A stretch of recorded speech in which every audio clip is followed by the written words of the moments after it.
สาเหตุในการไหม้ยังบ่มีการออกมายืนยันมีห้านอาหารคนไทยมาเปิดประกาศไล่สบายดีทุกคนตอนนี้ปาดาปิ่นอยู่ที่ใจกลางนครหลวงเวียงจันทร์เนาะเป็นใจกลางความเจริญของนครหลวงเวียงจันทร์ผู้ใดอยากเห็นความเจริญของนครหลวงเวียงจันทร์ต้องมาแถวๆนี้เนาะตอนนี้เราอยู่บริเวณภาคสันนะห่างภาคสันเอามาเบิ่งการเปลี่ยนแปลงเปลี่ยนไปอยู่บริเวณแถวๆนี้เนาะจุดที่เราเริ่มถ่ายภาพทบิดนี้อาจจะนี่จะเป็นอพาร์ตเมนต์เป็นคอนโดนะเป็นคอนโดเป็นอพาร์ตเมนต์อย่างประมาณท่านนะทุกคนก็อันนี้จะเป็นตึกของภาคสันเนาะก็จะยาวแบบนี้เป็นรูปตัวแอลยาวไปทางพุ่นเลยเนาะอันนี้กำลังมีการเปลี่ยนไปทางที่ได้ว่ามาเนาะทางท่านกำลังมีการสร้างตึกก็บ่ได้มาดนระยะหนึ่งเนี่ยมาเพิ่นมีการสร้างตึกอยู่นี่แล้วนะทุกคนก็สร้างซ่อนขึ้นมาด้านหลังของตึกภาคสันนี่เลยเนาะน่าจะเป็นอย่างลาวเซ็นเตอร์อพาร์ตเมนต์คอนโดมิเนียมโครงการลาวเซ็นเตอร์ตัวนี้แท้จะอยู่พุ่นเนาะตัวที่ปาดวินอ่านป้ายนี่จะอยู่ทางพุ่นอยู่ทางทางหน้าพุ่นแต่ว่าตัวนี้ฮันเป็นโครงการอย่างเขาจะมีป้ายอยู่เดี๋ยวเขาจะลองไปเบิ่งเนาะเมื่อวานฮันตอน9 โมงกลางคืนเนาะตอน9 โมงหรือ11 โมงกลางคืนมีไฟใหม่อยู่ที่เวียงจันทร์เซ็นเตอร์เดี๋ยวเขาสิไปเบิ่งกันว่าบอลไฟใหม่ฮันเป็นจังไดในตอนนี้แต่ว่าตอนนี้เขาสิยางเลาะไปแถวนี้ก่อนเนาะแล้วก็เดี๋ยวจะพาไปเบิ่งบรรยากาศอยู่ฮันอยู่บอลนี่นะอยู่ทางหลังนี่เขาเจ้าจะมีเป็นห้านคาเฟ่แล้วก็มีเป็นพับเป็นบาร์อย่างจะโมแน่ใจคือกันเนาะแต่ว่ามีการประดับประดาตกแต่งงามบางแม่อยู่นี่นะแล้วก็เข้าไปในพุ่นโมแน่ใจว่ามีอย่างได้อยู่ในพุ่นเนาะแต่ว่าอยู่นี่ท่านจะเป็นแบบลักษณะแบบนี้ก็มีเมนูมีอย่างให้เราเลือกตามที่เห็นนี่มีเมนูเป็นคาเฟ่เป็นอย่างตอนสวยแต่โมแน่ใจว่าตอนกลางคืนท่านจะกลายเป็นพับเป็นบาร์บริวารจังใดอันนี้ประดินบนในใจนะแต่ว่าเพิ่นตกแต่งนั้นงามตอนนี้อยู่ที่พักสันกำลังมีการเปิดห้านกำลังมีการตกแต่งห้านต่างๆนานาประดินเห็นกันว่าคัมมิงซูนนะบักหลายเนาะอยู่ที่ทางชั้น1ชั้น2ก็ชั้น3ก็มีหลายเนาะมีแปลกอย่างหนึ่งที่ประดินสังเกตก็คือเป็นอย่างคนลาวเขามักสั้นใต้ดิน เอาสังเกตได้เนาะอยู่ที่ภาคสันนี่ชั้น2ชั้น3ชั้น4ขึ้นไปบ่มีคนขึ้นไปได้ห้างภาคสันที่ว่าเป็นห้างที่ใหญ่ที่สุดในประเทศลาวนะแต่ว่าชั้นใต้ดินนี่คนหลายแล้วเขาจะก็ไปเปิดห้างอาหารเปิดนี่อยู่ที่ชั้นใต้ดินบักหลายชั้นใต้ดินความจริงจะเพิ่นเฮ็ดเป็นบอนจอดรถนะแต่ว่าคนหันไปคึกคืนอยู่ชั้นใต้ดินแล้วตอนนี้ก็เลยว่าเขาเจ้าแบ่งเอาโซนของพื้นที่ของจอดรถท่านไปเฮ็ดห้านอาหารเฮ็ดห้านนี่หลายเลยเนาะอยู่ชั้นใต้ดินเนี่ยชั้นใต้ดินลมนี่เลยลมเฮาอยู่ตอนนี้แหละเนาะก็จะเป็นชั้นใต้ดินแล้วคนจะหลายนั้นแปลกๆอย่างนึงก็คือว่าคนลาวเฮามักชั้นใต้ดินบ่ค่อยขึ้นไปชั้นที่สูงขึ้นไปแต่ว่ามักลงไปชั้นใต้ดินถ้าจะให้แบบเดาน่าจะเป็นเพราะว่าชั้นใต้ดินมันมีบ่อนจอดรถหลายครับส่วนหลายคนก็จะจอดรถแล้วก็มันง่ายต่อการไปมาบ่เนาะเพราะว่าจอดรถแล้วก็ยางมาก็จะเป็นห้านค้าเป็นห้านอาหารเป็นอีกอย่างเลยฉะนั้นแล้วก็สะดวกสบายในการซื้อของซื้อเครื่องไปขึ้นรถบ่อันนี้บ่ได้บ่แน่ใจนะก็อยู่ที่ภาคสันนี่คนจะหลายสุดๆเลยก็จะเป็นชั้นใต้ดินแล้วก็ชั้น1นะชั้นใต้ดินกับชั้น1ชั้น2ก็พอมีแต่ชั้น3ก็คนก็จะน้อยก็กำลังมีห้านมีอย่างมาเปิดว่ากันหลายเดี๋ยวเขาจะพายางเบิ่งคร่าวๆนะเบิ่งอันนี้โครงการก่อสร้างอพาร์ตเมนต์นาการับเหมาโดยบริษัทตึ๊ดๆตามนั้นนะทุกคน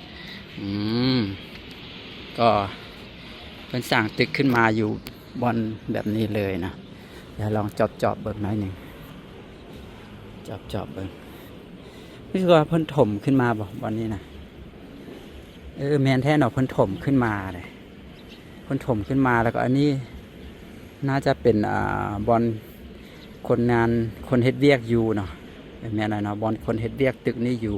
อาศัยอยู่ชั่วคราวนะแต่ในอนาคตก็จะมีตึกเกิดขึ้นเช่นเดียวกันอยู่วันนี้นะในอนาคตเราอาจจะบ่ได้เห็นภาพโล่งๆแบบนี้แล้วเนาะอีกบ่ดอนก็จะมีตึกเกิดขึ้นอยู่นี่ตึ ตึกต้องเป็นตึกใหญ่ตึกอันนั้นแน่นอนนะ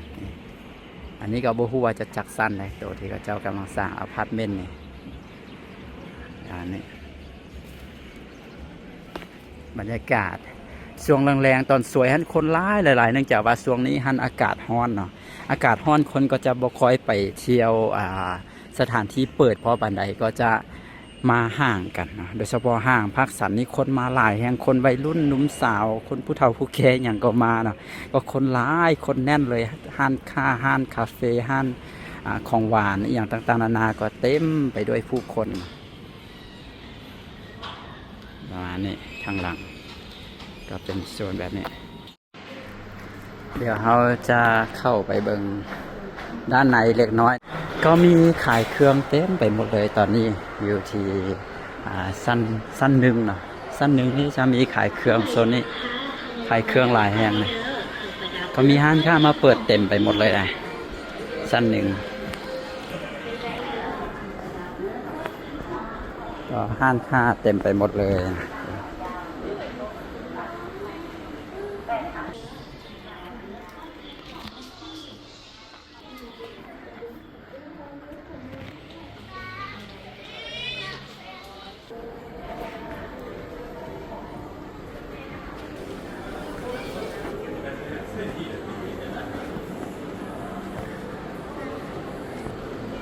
นี่บริเวณแถวในห้างสั้นหนึ่งนะ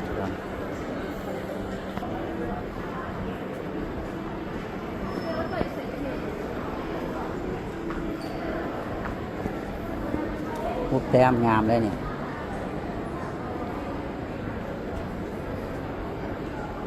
อันนี้สตาร์บัคนี่บรรยากาศอยู่ที่ด้านในสตาร์บัคนะตอนสวยคนหลายปลาดินมานั่งอยู่นี่ตนพอสมควรมาตั้งแต่12 โมงมากินข้าวแล้วก็มานั่งเฮ็ดเบียกอยู่นี่จนแรง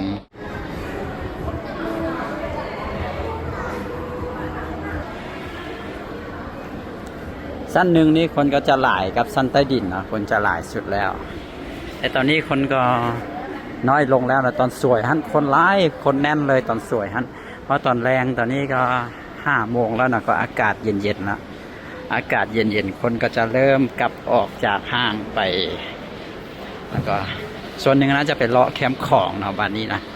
เพราะอากาศเย็นแล้วนะก็จะไปเลาะกลางแจ้งแล้วตอนสวยอากาศร้อนคนก็จะมาอยู่ในห้างในอย่างนั้นเดี๋ยวเขาจะออกไปแล้วนี่บรรยากาศโดยคร่าวๆอยู่ที่สั้นหนึ่งห้างพักสันนะ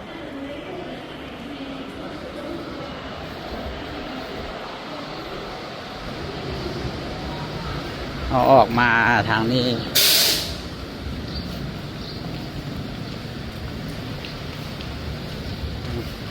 บนฝากรถจักรความรู้สึกของปราดินก็คือตอนนี้แบบว่าห้างค้าอย่างต่างๆน่ะย้ายออกจากเวียงจันทร์เซ็นเตอร์มาที่มารวมกันอยู่ที่ภาคสันเมื่อกี้แต่กี้ห้างพิซซ่าคอมพานีเนาะก็อยู่เบื้องฟ้าอยู่ที่เวียงจันทร์เซ็นเตอร์ตอนนี้ก็ย้ายมาอยู่ที่ภาคสันอเมซอนก็ตะกี้ก็อยู่เวียงจันทร์เซ็นเตอร์ตอนนี้ก็ย้ายมาอยู่ที่ภาคสันเห็นมีหลายๆอย่างนะก็ย้ายออกมาจากเวียงจันทร์เซ็นเตอร์แล้วก็มาที่ภาคสันเดี๋ยวเขาจะย่างไปด้านหน้าแล้วก็เดี๋ยวจะย่างไปด้านหน้าเวียงจันทร์เซ็นเตอร์ไปเบิ่งจุดที่มีไฟใหม่เมื่อคืนนี้ว่าเป็นจังไดนะตามที่ฮู้มาตามที่เห็นในภาพที่เขาเจ้าถ่ายลงน่าจะแมนโชว์รูมของรถBYD เนาะที่ไฟไหม้เมื่อคืนนี้แต่ก็เพิ่นก็ควบคุมเพลิงได้เนาะควบคุมไฟได้ก็เฮ็ดให้ไฟน่าจะดับอยู่แต่เท่านั้นหรือจังไดนะเดี๋ยวลองไปเบิ่งน้ำกันอันนี้จะเป็นด้านหน้าพักสันนะด้านหน้าพักสันเห็นบ่มีห้านนี่กำลังมาตกแต่งห้านแล้วบอกว่า coming soon กำลังจะเปิดใหม่ๆไวๆนี่นะบักไก่ไล่อยู่ที่พักสันนะก็ถือว่าเป็นห้างที่คือขึ้นที่สุดในตอนนี้ใหญ่ที่สุดแล้วก็หรูหราที่สุดในลาวในนครหลวงเวียงจันทร์เลยนะอยู่ที่พักสันเห็นมีเป็นเคนเป็นโค้งอย่างอยู่ทางหันสีเหลืองๆหันบ่ พระเจ้ากำลังตอกเสาเข็มกำลังสิสร้างตึกอยู่บนหันได้ฮะในอนาคตอันใกล้นี้เราก็สิบ่ได้เห็นวิวไปทางพุ่นแล้วนะเดี๋ยวก็จะมีตึกขึ้นมาบังอยู่บนนี้แล้วนะ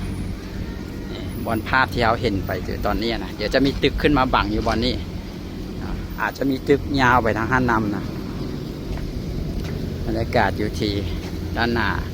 พักสันนะเป็นห้างที่หรูหราที่สุดในลาวที่ได้เว้ามาประมาณนี้คนก็กำลังออกจากห้างมาเพื่อจะไปแคมป์ของหรือว่าไปรอสถานที่เปิดนะเพราะว่าอากาศเย็นลงแล้วเด้ตอนแรงอากาศเย็นลงแล้วเดี๋ยวเขาจะ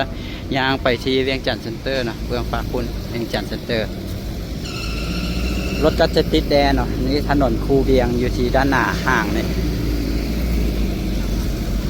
คนหลายรถก็ต้องหลายเป็นเรื่องธรรมดานะ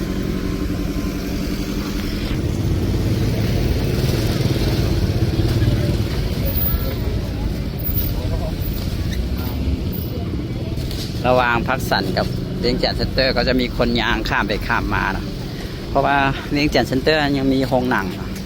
มีโรงหนังเมเจอร์ลาวแต่ว่าพักสันยังบ่ทันมีโรงหนังนะส่วนหลายคนก็จะมาเวียงจันทร์เซ็นเตอร์เพื่อมาเบิ่งหนังกันเนาะศูนย์ความเจริญของนครหลวงเวียงจันทร์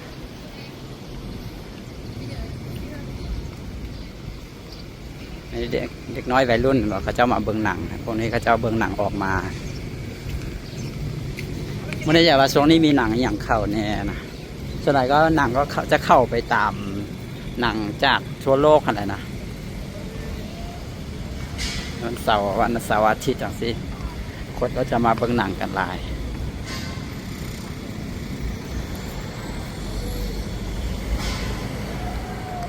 อันนี้ก็เป็นโชว์รูมรถเช่นเดียวกัน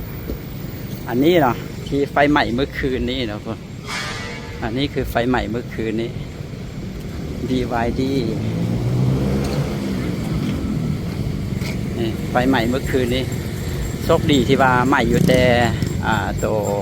BYD นี่นะแล้วก็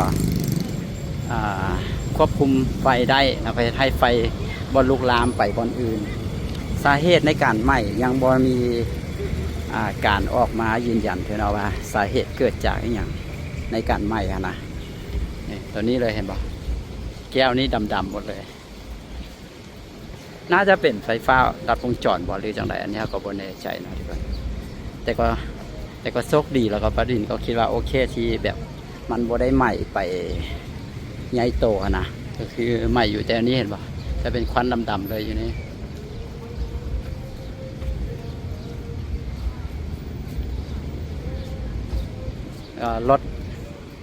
รถก็ถึกไหม้เช่นเดียวกันนะเห็นตามภาพ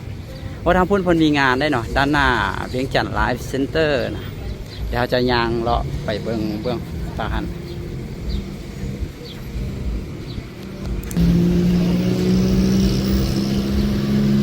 เวียงจันทร์ไลฟ์เซ็นเตอร์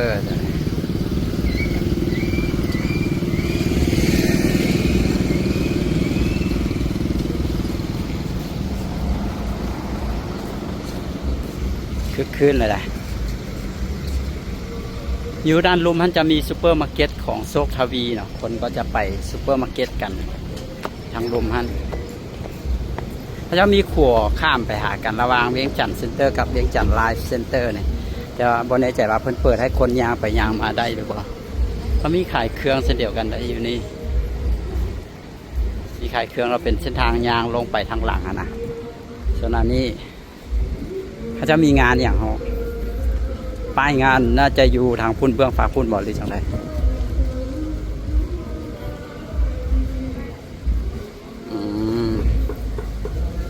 ก็มีโต๊ะแล้วนี้น่าจะเป็นงานอาหารนะทุกคนเป็นเทศกาลอาหารประมาณนั้นบ่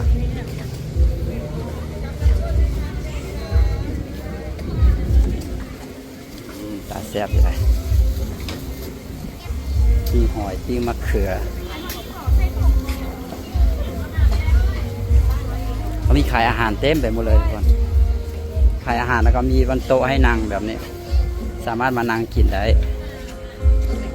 อาหารก็มีหลากหลายนะทุกคนของส้มของหวานอย่างก็มีเต็มไปหมดเลย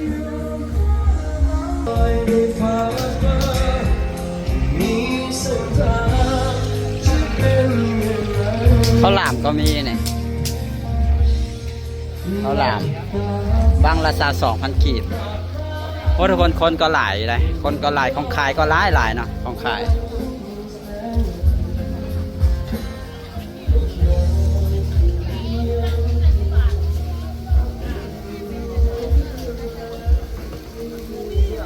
ใครลูก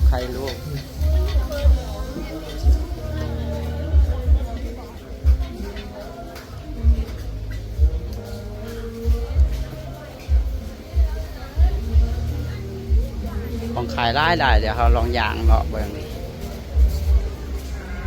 อยากกินข้าวเลยเนาะเห็นของขายหลายค่ำแรงๆตอนนี้คนน่าจะแหงหลายตอนนี้5 โมงแรงนะพุ่นแหละ6-7 โมงแรงนะคนน่าจะแหงหลายนะตอนนี้คนก็ทยอยกันมานะห้างค้าก็กำลัง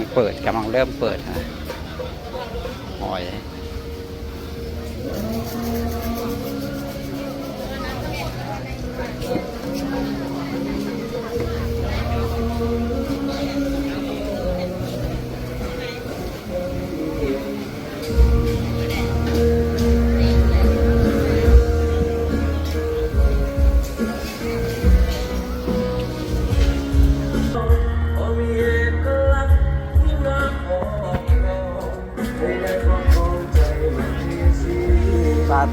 ปลาทูทอดมาอันนี้ก็สุกแล้วมายังดีปาดบินหาซื้องานยังบ่เจอว่าซื้อว่างานอีหยังแต่ว่ามีห้านอาหารคนไทยมาเปิดปลาไล่ทุกคนมีทั้งห้านอาหารคนไทยห้านอาหารคนลาวเนี่ยตรงนี้เป็นห้านคนไทยหมดเลยเนี่ยเป็นคนไทยเลยมาเนาะพระเจ้าก็จะเว้าเป็นภาษาไทยแต่ปาดบินก็ซื้อปลาทูจืดปลาทูทอดก็เป็นจากประเทศไทยเช่นเดียวกันทุกคนบ้านปลาทูมหาชัยว่าซั่นบ้านปลาทูมหาชัยก็เป็นห้านของคนไทยอันนี้เป็นห้านของคนไทยนะมีทั้งห้านของคนไทยแล้วก็ห้านของคนลาวนะมาเปิดอย่างนี้บุฮูว่างานนี่อย่างแล้วก็เปิดมื้อใดไปหามื้อใดแล้วยังบ่เห็นมีป้ายนะปกติเขาเจ้าจะมีป้ายงาน